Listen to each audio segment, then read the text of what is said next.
हजरत Khubaib एक अरसे तक कैद में रहे। हजरत हुजैर की नौकर, जो बाद में मुसलमान हो गई, कहती हैं कि जब खुबैब हम लोगों की कैद में थे तो हमने देखा कि खुबैब एक दिन अंगूर का बहुत बड़ा गुच्छा आदमी के सर के बराबर हाथ में लिए हुए अंगूर खा रहे थे, और मक्का में उस वक्त अंगूर बिल्कुल नहीं था। वही कहती हैं, जब उनके कत्ल का वक्त करीब आया तो उन्होंने सफाई के लिए उस्तरा मांगा, वह दे दिया गया। इत्तेफाक से एक कमसिन बच्चा उस वक्त हजरत खुबैब के पास चला गया। उन लोगों ने देखा कि उस्तरा उनके हाथ में है और बच्चा उनके पास चला गया।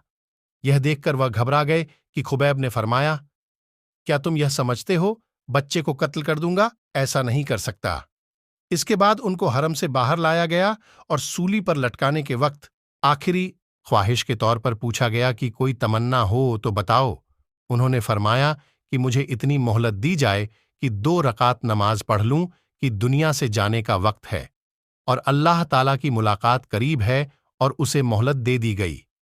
उन्होंने 2 रकात नमाज निहायत इत्मीनान से पढ़ी और फिर फरमाया कि अगर मुझे यह ख्याल ना होता कि तुम लोग यह समझोगे कि मौत के डर की वजह से देर कर रहा हूं तो 2 रकात नमाज और पढ़ता।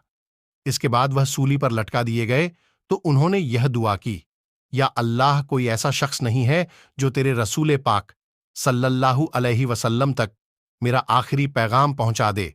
और हुजूर पाक सल्लल्लाहु अलैहि वसल्लम को उसी वक्त सलाम पहुंचाया गया। हुजूर पाक सल्लल्लाहु अलैहि वसल्लम ने फरमाया, वालेकुम अस्सलाम या खुबैब, और साथियों को उसके बारे में फरमाया कि खुबैब को कुरैश ने कत्ल कर दिया। हजरत खुबैब को जब सूली पर चढ़ाया गया तो 40 काफिरों ने नेजा लेकर चारों तरफ से उन पर हमला किया और बदन को छलनी कर दिया। उस वक्त किसी ने कसम देकर यह भी पूछा कि तुम यह पसंद करते हो कि तुम्हारी जगह मोहम्मद को कत्ल कर दे और तुमको छोड़ दें? उन्होंने फरमाया, अल्लाह की कसम जो महान है, मुझे यह भी पसंद नहीं कि मेरी जान के बदले में एक कांटा भी हुजूर पाक को चुभे। वैसे तो इन किस्मों का हर हर शब्द इबरत है, लेकिन इस किस्से में 2 चीज खास तौर से काबिले कद्र काबिले इबरत है।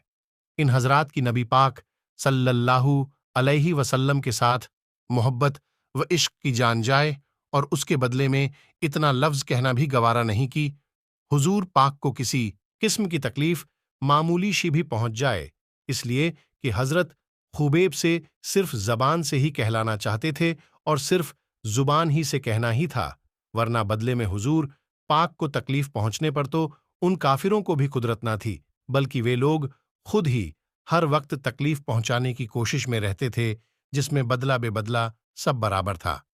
दूसरी चीज नमाज की अजमत और लगाव था, बदले में उनका कत्ल करें। बुखारी शरीफ की रिवायत है कि हारिश बिन आमिर की औलाद ने खरीदा कि उन्होंने बद्र की लड़ाई में हारिश को कत्ल किया था।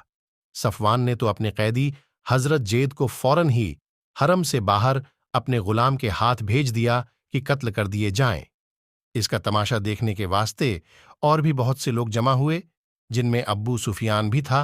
उसने हजरत जेद से शहादत के वक्त पूछा कि ए जेद, तुझको खुदा की कसम सच कहना, क्या तुझको यह पसंद है कि मोहम्मद सल्लल्लाहु अलैहि वसल्लम की गर्दन तेरे बदले में मार दी जाए और तुझको छोड़ दिया जाए कि अपने अहलो अयाल में खुश और खुर्रम रहे?